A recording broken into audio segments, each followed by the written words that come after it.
السلام علیکم. وعلیکم السلام. دلته کې د احتشام کور کم ځای دی؟ زم کنه احتشام. خطي او یو 2 منټه دلته راشه. ما غله لګا چې پاگل راغلی دی. جی تعالی پارسل راغلی دی. ته دونیسا دا وحی می ولی چا راوړه واپس شاته لګ راشه. دا پینو کاغذ راکا. ډیر مهنت والا کار ډیر زیات ستړی شوم. سینو کا خدا را لګلې چا دی؟ زه کوریال والیم. دا ساګرن پن را لګلې دی. اهي ما ته ویل 2 سپیډي 2 سکان 2 لتی زما بای فرند تا ورکا. دا هی در کول تر راغلی.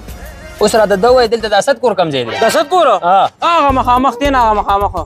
ښه هلته مخامخ کور دی. هغې پورې خو به ډېر مزل کول غواړي. زه دنه لاړم.